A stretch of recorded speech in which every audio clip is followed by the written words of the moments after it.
Never. Hey, if I need to go to the bathroom, I did.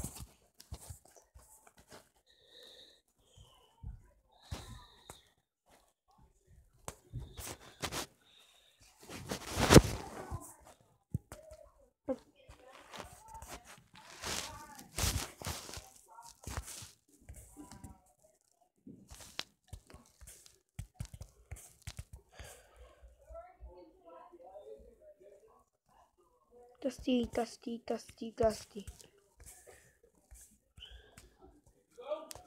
Marvel Spike? How to kill Jaws, eh? Or would you buy Betty Carter? Yeah, it ain't even funny.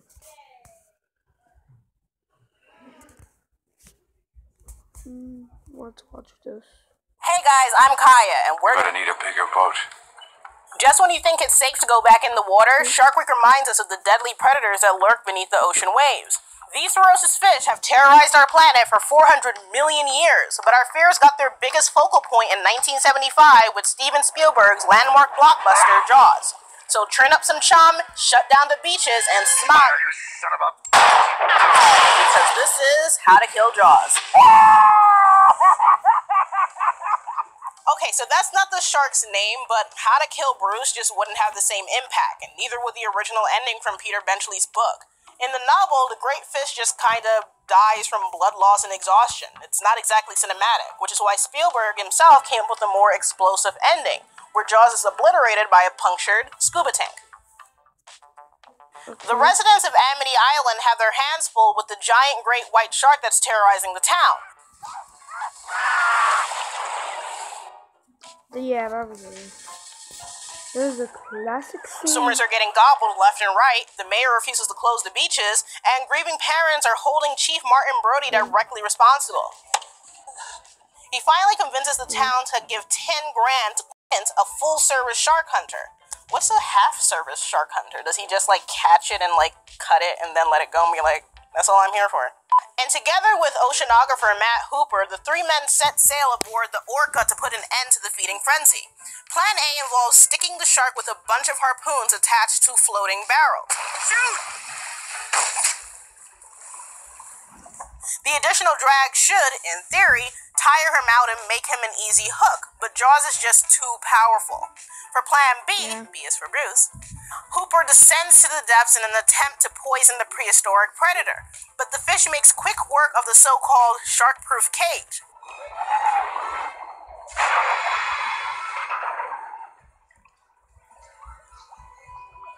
I didn't like this stuff. As the boat is sinking, Hooper is in hiding and Quint is in the early stages of digestion.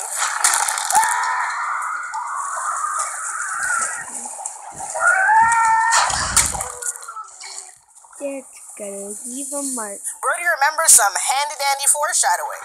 Damn it, Martin. You screw around with these tanks and they're gonna blow up. He stuffs a scuba tank in the shark's mouth and climbs the mast in a last-ditch effort to survive. His harpoon stabs have no effect, so in a final act of desperation, he grabs Quint's trusty M1 Garand and fires a round directly into the pressurized tank, setting off a massive explosion that decimates the aquatic menace. What the? Son of a... Stop that. He's actually saying please fuck it up. Now, as we all learned from Mythbusters, this actually wouldn't work in real life. Even with armor-piercing rounds, the air inside the tank doesn't explode, it just rockets out of the hole. Adam and Jamie may have busted the ending, but Spielberg busted the block. Jaws basically gave birth to summer event film and set the template for future franchises to follow, right down to the string of sequels with a steady decline in quality, starting with Jaws 2, where a brand new shark gets toasted in the ultimate fish fry. Spielberg immediately turned down the opportunity to direct the sequel to Jaws, since he had such a miserable time making the first one that he refused to go through that nightmare again. This is my second day at sea, and I have 54 more days to go. And if I survive this, I'll have learned a lot. Still, there was money to be made, so Universal proceeded without him. Jaws 2 was originally going to be a World War II flashback about Quinn's harrowing experience on the USS Indianapolis, but we had to wait 38 years for Nick Cage to make a definitive film on that subject. Instead, the final film turned out to be basically just a rehash of the first one. Another shark attacks Amity, the mayor is skeptical, so Brody has to kill it. At least the shark is a little more aggro this time. Spielberg kept the creature hidden throughout Jaws to hide the unconvincing and barely working mechanical models, which is also why the movie is so scary. But for the sequel, the shark is front and center from the start, and it's not just attacking dogs and kids this time, it swims fast enough to feast on a water skier and goes after the boat that pulls her too.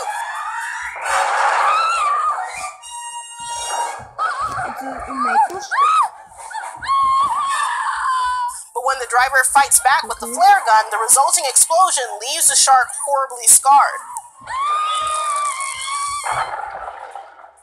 Animal abuse. The injuries don't seem to slow it down, though. I mean, it doesn't have any trouble eating a helicopter.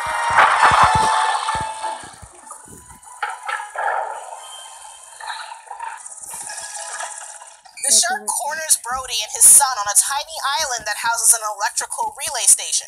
After some wholesome bonding, Brody tries to pull in the helpless kids but snags an underwater cable instead. And when he baits the shark into biting it, Jaws is fatally electrocuted.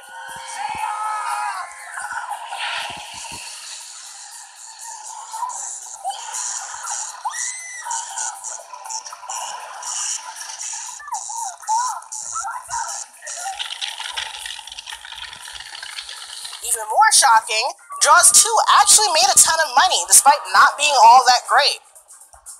In 1978, it broke the opening weekend record with a then whopping $9 million. Another sequel and shark was inevitable, and much like the first film, the star of Jaws 3D died from an inedible explosive.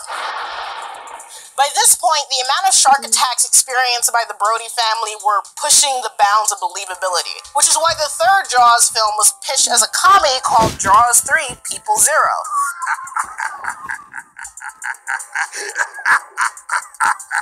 Sadly, we never got to see the John Hughes written spoof because the studio had a different gimmick in mind to keep the franchise fresh, like sushi. Thanks to the popularity of VCRs and video rentals, Hollywood went through a huge 3D phase in the early 80s. From Friday the 13th to the Amityville Horror, studios thought 3D would put butts in theater seats and squeeze a few more bucks out of tired franchises. Jaws 3D was no exception. Amity Island gets a much-needed break in this installment, which takes place at SeaWorld instead. Yeah. Brody's sons help capture a baby great white that infiltrated the amusement park, and if you've seen Blackfish, you shouldn't be too surprised to learn it dies in captivity. Then, the baby's pissed-off mother breaches the gates and wreaks havoc on the resort.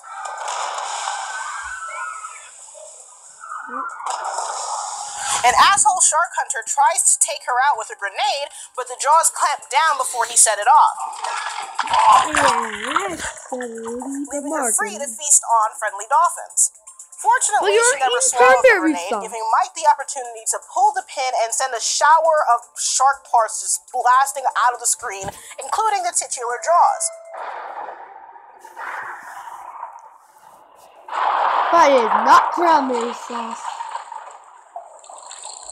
Grenades are also known to be effective against sharks in real life, or at least real life by way of Universal Studios. In Jaws the Ride, Amity sightseeing boats are equipped with military surplus grenade launchers, which come in handy when the shark attacks your tour.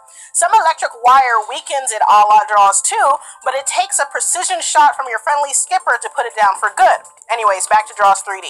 The shark blows up, everyone rejoices, the dolphins do some tricks, the end. It would have been a fine send-off for the franchise, but they couldn't resist one more bite. And in Jaws the Revenge, the colossal creature can only be stopped by some reckless ramming. What's ramming? For the times they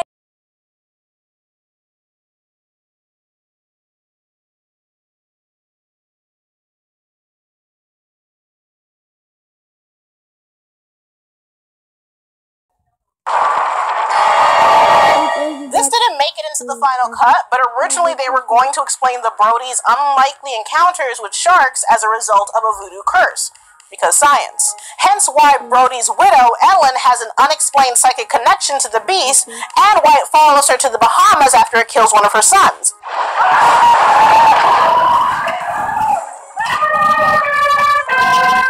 I don't know what it would have done if she had moved to, like, Nebraska, but then she might have never gotten her revenge. Fun fact, this is the movie that coined the tagline, "This time, it's personal." So, with some help from her friends Michael Caine and Mario Van Peebles, Ellen is able to confuse the shark with electrical impulses, call on the spirit of Roy Scheider, and fatally impale it on the shattered prow of the boat. In the original cut, Jaws bled to death, kind of like the book. But after the American audience responded negatively, the producers added a big old explosion for foreign distribution. Beyond that, the film is mostly known for two things. It's the basis for the Nintendo Jaws game, where the final boss fight plays out in a similar fashion, and it's the source for a famous Michael Caine quote. He said he's never seen the film, but I have seen the house that built, and it's terrific. Oh, shit. Despite the lackluster legacy of sequels, Jaws fundamentally changed the way films are made. And while the sharks might not measure up to the monsters like the Meg, and Samuel L. Jackson never taught them to swim back, they helped give birth to the concept of a blockbuster, and kickstarted our obsession with killer sharks. Hey guys, thanks for watching. I want to know, what is your favorite scary... Okay. You're eating hot dogs. Just answer this question. Have you seen Jaws? And it turned out that the killer was Canadian. What? Said no urban legend ever. So we've all heard an urban legend at some point in our lives. And if you notice, they either always sound far-fetched or exaggerated. Check it out. These stories are designed that way. Are you talking about the Fortnite emotes? Are you talking about that? Yeah. Okay, Rama. Aiden. You're at 100%. Oh, 100? Now, hold on. From Fortnite. Hey guys, I'm Kaya, and I'm gonna keep you safe this October. With all the killer clowns, mass maniacs, and monsters running around out there, it's essential to know thy enemy.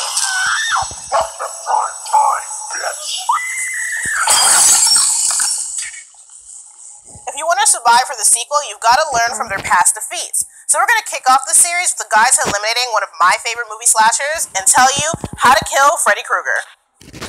We'll start with the obvious. Burn him alive. Frederick Charles Krueger was just an immortal man when he first started killing. The Springwood slasher used his handmade bladed glove to murder nearly 20 kids over the years. He was caught by authorities but released on a technicality. So the parents of his victims cornered him in a boiler room, doused him with gasoline, and set him on fire. I don't think you're going to get off the... Okay. Cool. Just, here he's going to kill children. I'm thinking like little kids, not like teenagers who could actually fight back. I'm like, if he's going to be practical, kill like toddlers. They can't fight back! Okay, bye. Freddy Krueger actually has a lot in common with Pennywise from It. They have godlike control over reality. Hallway. They both got a killer sense of humor. Now I'm playing with power. And their power comes from the belief and fears of their victims. You all taste so much better when you're afraid. This is why I couldn't do that Santa or Easter Bunny shit, because you start believing in that stuff, and then all of a sudden, like, they become real and want to kill you. And I'm like, Don't get my house. Who let you in? who let you in? At the end of the first movie, Nancy pulls Freddy out of the dream realm and into our reality. See, Freddy is immortal in his own world, but with a little determination and a tight grip, it's possible to bring him into our backyard. I'm crazy after all. He's still pretty tough and extremely dangerous, but you can definitely do some damage. In the end, though, Nancy simply turns her back on him. Without her fear, Freddy has no power over her, and he vanishes into nothingness. So, if you're backed into a corner with nowhere to run, try talking some shit. It's too late, Krueger. I know the secret now. I take back every bit of energy I gave you. You're nothing. You're shit. I just love it that like you can be rude to Freddy and call it a sick burn, and it has like a double pun. If that doesn't work, you might want to give him a little smooch. first sequel, Freddy's Revenge is maybe the weirdest entry in the series. Instead of his usual MO, Freddy's spirit possesses a teenager named Jesse. Jesse, we got special work to do here, you and me. He actually racks up the highest kill count of any Freddy film, like 10 victims, but that's mostly thanks to a killer pool party. You're all my children now. At the end of the movie, Jesse's girlfriend Lisa follows him to Freddy's infamous boiler room. And, in a rare case of a horror slasher getting some action, she plants a big old kiss right on Freddy's lips. I mean, like, well, the charred flesh of where his lips used to be, I guess. But it works. Thanks to his girlfriend's love and bravery, Jesse fights off Freddy's possession. The husk of Krueger's body burns away and Jesse crawls out unscathed. So, if you got someone special in your life, keep them close because they might just save you from Freddy. But, if you're still searching for love, you can always just bury him. In Dream Warriors, we learn a lot more about Freddy's origin, courtesy of his mother Amanda's ghost. That girl was Amanda Krueger. Her child, Freddy. The bastard son of 100 maniacs. We also learned that the only way to stop him for good is laying his bones to rest on holy. Good news since Freddy is starting to get really creative with his kills.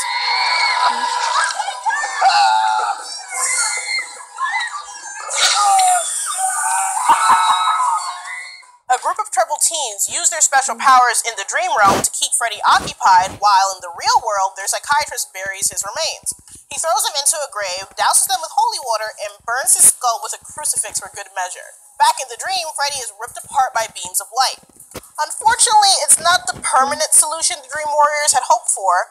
Freddy returns in the Dream Master, where he's resurrected by a dog pissing a stream of fire onto his grave.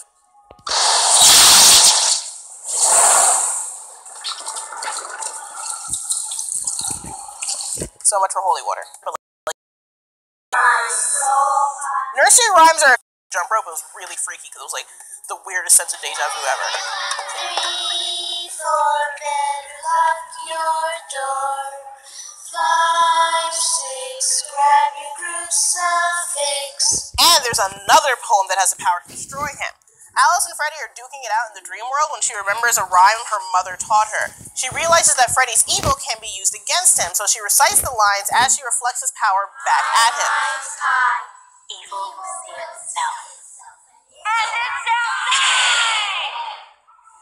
The souls of Freddy's victims trapped inside his body wake up and they are pissed.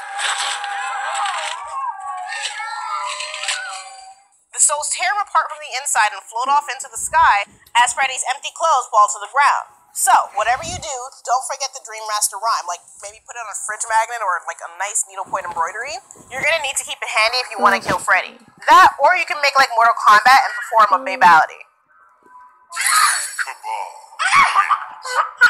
Babality. What is a babality? Babality. Babality! Don't put that in there. Freddy gets reborn through the ghost of his mother and the dream child. And with his new lease on the afterlife, he's definitely having fun. Especially like when he...